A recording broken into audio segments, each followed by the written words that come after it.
Bonjour, bienvenue dans Dimanche en Politique, votre magazine de débat régional. Bonjour Laurent. Bonjour Patrick.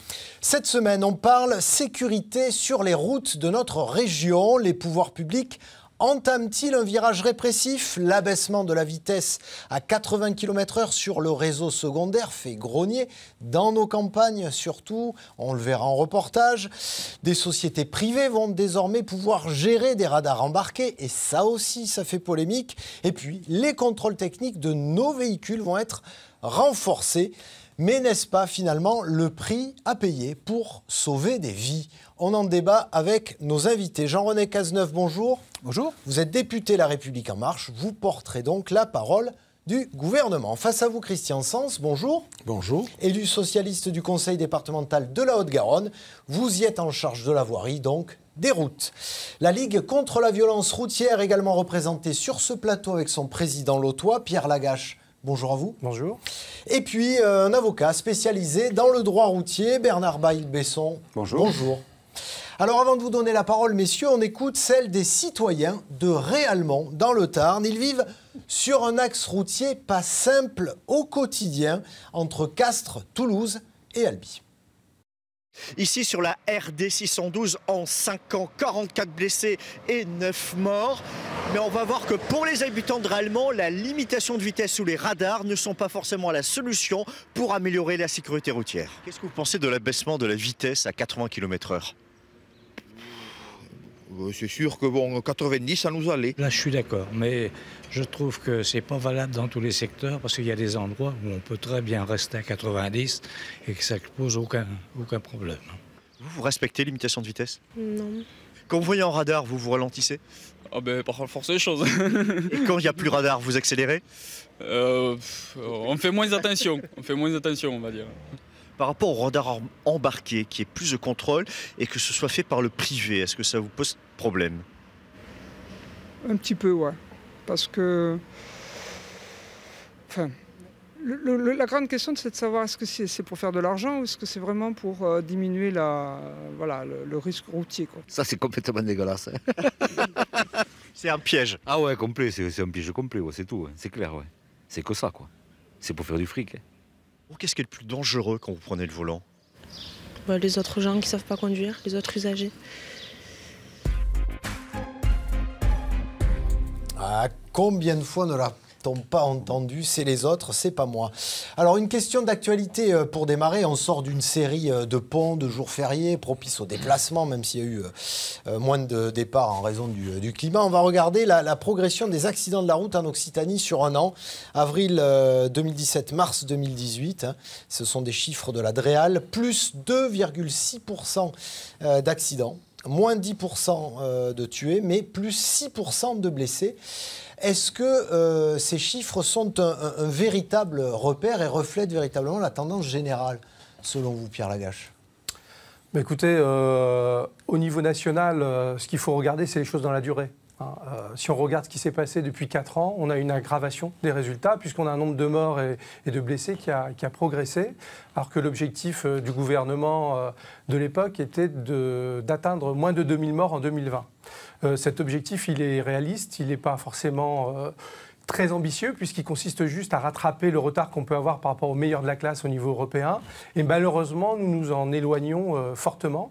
Donc il était temps que des mesures efficaces soient prises. Alors justement, les mesures efficaces, selon vous, messieurs ici autour de la table, quelles seraient les mesures les plus efficaces prises ces dernières années sur la route, selon vous? Christian Sens, vous qui gérez les routes au niveau du département de Haute-Garonne. Oui, alors monsieur s'est exprimé avec des chiffres représentant les tendances nationales. Moi, je voudrais m'exprimer avec des chiffres représentant les tendances sur le département de la Haute-Garonne. Nous sommes sur un département avec plus de 1 200 000 habitants et avec chaque année une progression de 20 000 habitants, ce qui n'est pas neutre. Et nous constatons sur notre département un maintien. Alors, bien évidemment, on souhaite tous une diminution du nombre des tués, une diminution du nombre des blessés et une diminution des nombres d'handicapés à vie. Mais je crois que ce qui est important dans les accidents, et tout le monde le sait ici, c'est d'analyser les causes des accidents. Alors, bien sûr, la vitesse est une cause.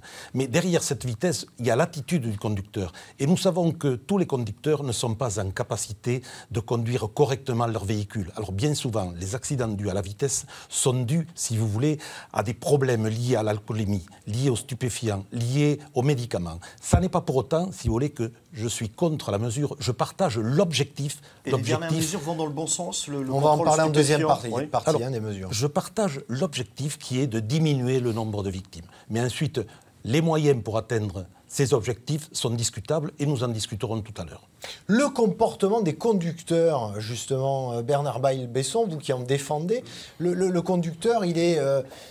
on a souvent dans l'actualité des faits mettant en exergue des chauffards, des véritables chauffards.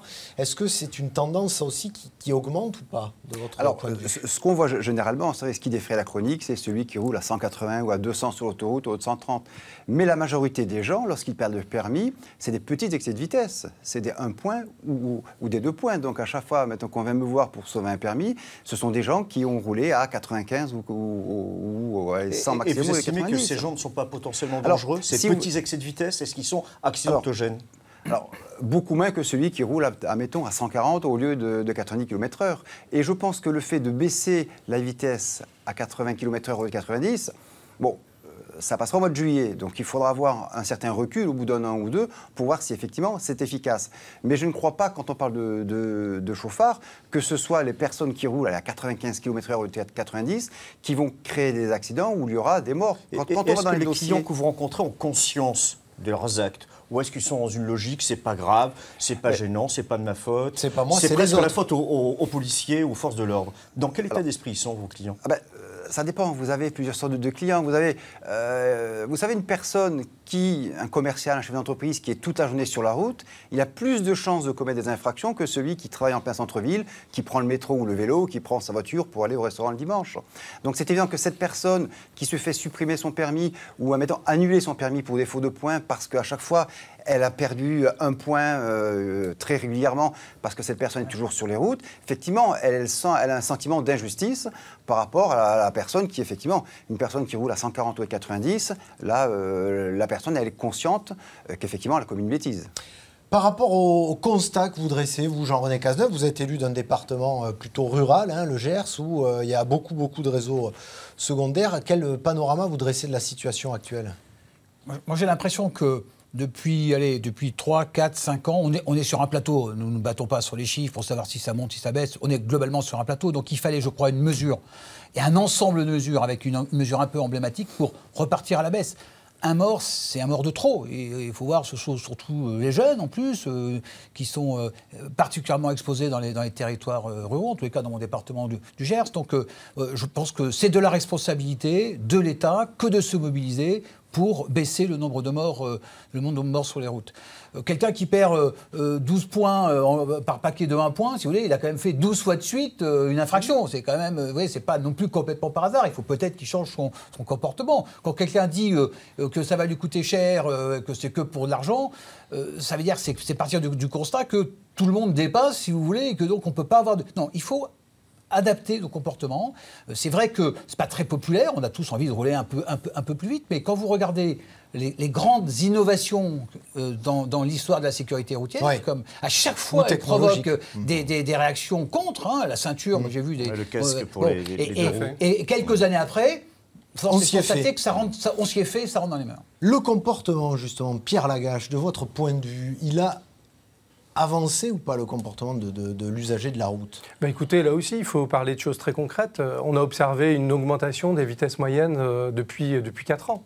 Et on fait bien évidemment le rapprochement entre l'augmentation de ces vitesses moyennes et puis l'augmentation du nombre d'accidents. Bon, il y a des études très, très sérieuses sur le sujet qui démontrent que 1% de vitesse moyenne en moins, c'est 4% de morts en plus. Voilà. Donc ça, c'est très, très régulièrement remis en cause par des personnes qui n'ont pas envie de l'entendre. Mais voilà, il y a une loi, si vous voulez. Plus on va vite, plus on prend de risques. Bon, ça paraît logique de faire un lien entre la vitesse et la sécurité routière. Qu'est-ce qui explique qu'on bute sur une sorte de réflexe d'homme de Cro-Magnon? On ne veut pas évoluer, on reste le pied sur le champignon. Qu'est-ce qui explique ça? Moi, je pense qu'on a un problème culturel par rapport à la voiture. Les choses évoluent dans le bon sens. Mais c'est vrai que sur la question de la vitesse, on voit bien au travers du débat sur le 80 km/h, il y a une certaine difficulté à accepter le fait que rouler moins vite, c'est d'une certaine façon avoir un comportement citoyen, parce que c'est de nature à protéger les autres et à se protéger aussi soi-même. Voilà. Après, on voit bien qu'il y a un débat qui est complètement exacerbé sur la question. On l'a vu par rapport aux départements ruraux qui ont brandi pour un certain nombre le fait qu'ils allaient être pénalisés. Moi, je rappellerai simplement qu'aujourd'hui, les départements ruraux sont les plus pénalisés en termes de sécurité routière. Dans un département comme le Lot, aujourd'hui, un habitant du Lot a 2 fois plus de probabilité d'avoir un accident grave. Et pour les jeunes, c'est encore pire, puisqu'un jeune du Lot, aujourd'hui, a 4 fois plus de probabilité d'avoir un accident grave. Donc, voilà, il faut regarder les chiffres posément. Ça, c'est la vitesse, parce qu'il y a une étude de préfecture du Lot qui est sortie pour le mois d'avril, mettant en avant surtout les stupéfiants et l'alcool, et ensuite la vitesse. Il n'y a pas que la vitesse, évidemment. Et moi, je ne voudrais pas qu'on stigmatise le débat autour du 80. Quand on regarde les 18 mesures qui ont été présentées au CISR de janvier, il y en a 3 sur la vitesse. Voilà. Et les autres, elles portent sur la prévention, sur l'alcool avec l'éthylotest, sur les stupéfiants. Ouais. Voilà. Donc il y a bien une approche globale du sujet. Voilà, le 80, c'est aujourd'hui un peu l'arbre qui cache la forêt. Alors on va l'explorer cet arbre et après on va avancer dans le débat justement. On va rentrer dans l'ensemble ou du moins les plus emblématiques prises. Alors l'abaissement de la vitesse à 80 km/h sur le réseau secondaire, ça entre donc en vigueur au 1er juillet. Comment cette mesure est vécue dans les départements ruraux? Exemple dans le Gers avec Marie Martin et Vincent Albinet. Les petites routes du Gers, Christelle Dabot les sillonne depuis des années dans son taxi. L'abaissement de la vitesse à 80 km/h sur le réseau secondaire, elle est contre, pour des raisons de sécurité. Ou les gens prendront des risques et passeront néanmoins, ou alors nous resterons derrière, sachant que cela est quand même relativement dangereux aussi, vu qu'on n'a pas la visibilité derrière un camion, un bus ou ce genre de véhicule haut. Et puis la profession a fait le calcul, elle va y perdre temps et argent. Si on regarde la moyenne sur une journée, on est à 76 km/h. Donc si on nous baisse encore la vitesse, on va tomber à 60. Donc ça va allonger nos temps de trajet et on ne pourra peut-être pas satisfaire toute notre clientèle. Pour les camions, déjà limités à 80 km/h, rien ne change a priori. Mais l'abaissement général de la vitesse va ralentir aussi la vitesse dite commerciale. Dans cette entreprise de transport où les liaisons sont calculées au plus près, il va falloir s'adapter à une mesure incomprise. Elle me paraît un petit peu aller dans le sens de collecteur d'argent et l'État se démet un petit peu des investissements sur l'amélioration du réseau routier et c'est là où je suis un petit peu moins d'accord avec cette mesure. Pour beaucoup d'usagers, cette mesure est avant tout une manne financière. En première ligne, les motards qui dénoncent le danger des petites vitesses.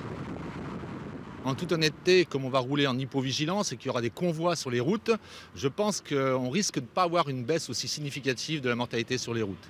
Moi, je le vois en moto. En moto, on est en hypervigilance sans cesse. Si je roule à 80, je suis obligé de rester derrière un poids lourd. Et derrière un poids lourd, je suis chahuté. Je ne vois pas du tout ce qui se passe devant. Et nécessairement, je prends de gros risques. La prévention routière rappelle inlassablement qu'à chaque baisse de la vitesse, la mortalité routière a diminué. Les chiffres du mois dernier, moins 0,7% de tués, semblent aller dans ce sens. On pourrait penser que ce mois d'avril, le 80 km/h commence déjà à être intégré par certains conducteurs qui, ma foi, commencent à lever le pied. Voilà, c'est une hypothèse. Hein. Bon, il y a aussi l'hypothèse de la météo hein, qui a été défavorable, mais pourquoi pas déjà le 80 km/h qui fait son chemin. La limitation entrera en vigueur le 1er juillet, sans avoir convaincu les Français. Comme avant elle, la ceinture obligatoire, les alcotests et le port du casque.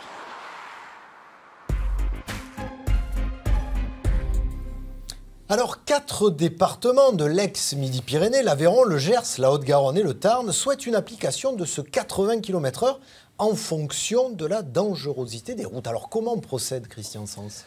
Alors effectivement, et le micro-trottoir vient de le démontrer, une application unilatérale de la mesure n'est pas acceptée par nos concitoyens.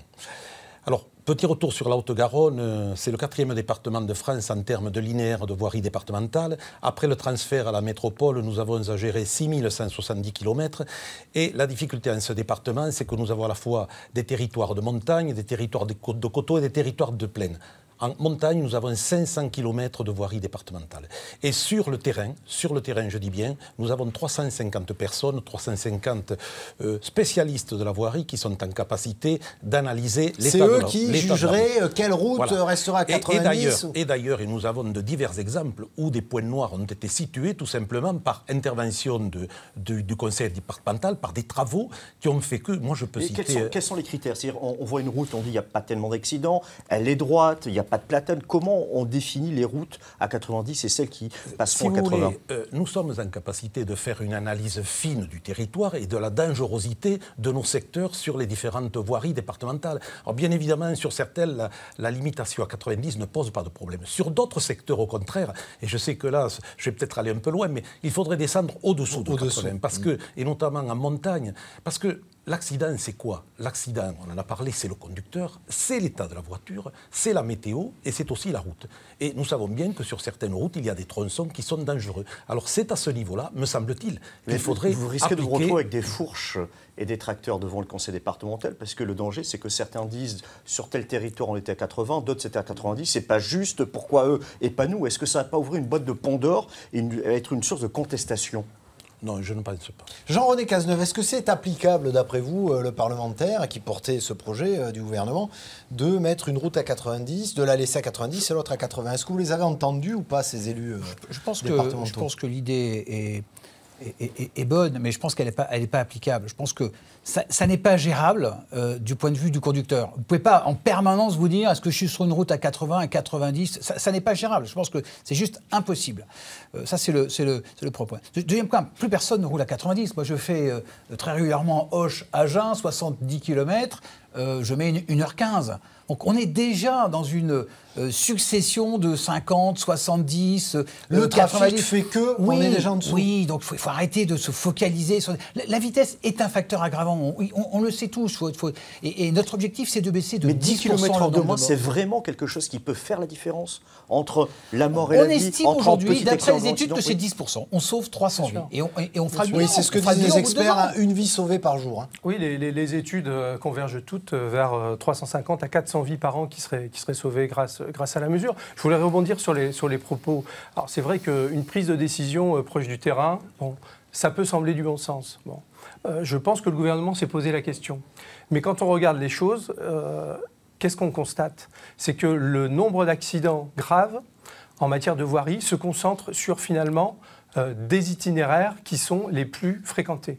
Et ces routes les plus fréquentées sont souvent les routes qu'on juge les plus roulantes, qui sont souvent d'ailleurs les mieux aménagées, mais simplement les accidents se produisent parce qu'on est sur des secteurs où il y a beaucoup de flux. Voilà. Et c'est très compliqué de faire passer cette notion, et on imagine très difficilement qu'un président de département puisse prendre une décision qui consiste à afficher une sélection d'itinéraires sur lesquels ça s'appliquerait le 80, alors que concrètement, ces itinéraires donnent l'impression d'un sentiment de sécurité. Vous savez, l'accident type de moto, c'est le jour où il fait beau, sur ligne droite, en pleine campagne. Voilà. Et c'est cette idée-là qui est très difficile à faire passer parce que ça paraît contradictoire. Donc, je pense que les territoires ruraux devraient plutôt remercier le gouvernement de ne pas leur avoir redonné cette patate chaude parce que pas facile à gérer. Quand même. Ouais, le regard justement du spécialiste du droit routier sur ce 80 km/h. Ce que je peux dire déjà, c'est que le ministre de l'Intérieur lui-même n'a pas l'air très favorable à cette mesure. Il a déclenché un joker en réunion publique. Je pense qu'il a dû savoir qu'il y avait votre émission aujourd'hui, puisque c'était hier. Voilà. Et donc, il a dit joker sur cette question. Alors, moi, bien évidemment, je ne vais pas remettre en cause la bonne volonté du gouvernement, mais comme le disent beaucoup de Français, il y a quand même, moi j'estime, il y a un côté budgétaire derrière cela. Parce qu'on descend à 80 km/h, ça veut dire quoi ? Plus de contraventions, plus de flash, plus de rentrées financières pour l'État. Mais non, si vous respectez la règle, pourquoi faire ce lien systématique? Oui, mais vous encouragez véritablement les usagers à ne pas respecter la règle. Je n'encourage pas. Je fais un constat. Vous êtes un peu fataliste. Non, je suis réaliste. Oui, fatalisme ou réalisme. Et de manière corrélative, on donne une mission de service public à des sociétés privées, on en parlera peut-être tout à l'heure, qui vont rouler presque 24 heures sur 24 pour essayer de coincer les automobilistes. Alors, Elisabeth Borne, la ministre des Transports, elle dit l'argent à ceux qui suspectent l'État de s'enrichir sur le dos des automobilistes. Voici ce que répond la ministre des Transports. Les éventuels surplus de recettes seront affectés à l'accompagnement des personnes blessées. Voilà. Alors, je me souviens, il y a quelques années, la vignette automobile qui a perduré pendant quelques décennies, c'était destiné aux personnes âgées. Je crois que les personnes âgées, elles n'ont pas beaucoup vu d'argent de cette vignette. Déjà, Jean-René Cazeneuve, une question technique. Comment on peut flécher ces sommes techniquement, comptablement, précisément. Le surplus de quoi? Comment on va affecter ces sommes en étant certain que les sommes prélevées dans la poche des automobilistes finissent bien dans les services d'urgence des hôpitaux? Je ne sais rien, mais je vais faire basiquement, mais on regarde aujourd'hui combien ça rapporte. Il suffit de regarder combien ça va rapporter l'année prochaine et se dire qu'on n'est pas obligé de faire radar par radar et route par route. On n'est pas obligé de rentrer dans cette... On ne vide pas le radar comme le parfait. Là-dessus, si vous voulez, je voudrais quand même dire quelque chose de clair. Les accidents, ça coûte beaucoup plus d'argent aux contribuables et aux Français que ça ne fait que les radars n'en font gagner. Donc il faut arrêter. Je veux dire, ça coûte terriblement cher à la société. C'est des sommes considérables. Les frais d'hôpitaux, évidemment. Donc si vous voulez, ce qu'on va gagner en économisant, j'espère, une fois de plus, je comprends qu'il n'y ait pas de certitude par rapport à ça. Je comprends qu'on puisse se poser des questions. Mais je ne comprends pas qu'on n'essaye pas. C'est pour ça qu'il faut le faire. Alors on va rebondir sur... Allez-y rapidement. C'est qu'à propos de fléchage, ce qui est parfaitement fléché aujourd'hui, ce sont les amendes de police et qui d'ailleurs, par le biais des conseils départementaux, sont reversés aux collectivités de façon à faire des améliorations sur la sécurité. Et sur la voirie. Ça c'est fléché. Alors, toujours pareil, pour rebondir sur ce que disait Maître Bailly-Besson, les radars privés qui débarquent en expérimentation, notamment en Normandie actuellement, et cette polémique donc, qui est soulevée cette semaine également par le Canard enchaîné et qui remet en cause la légalité de cette mesure qui, rappelons-le, avait été initiée par le précédent gouvernement socialiste. Comment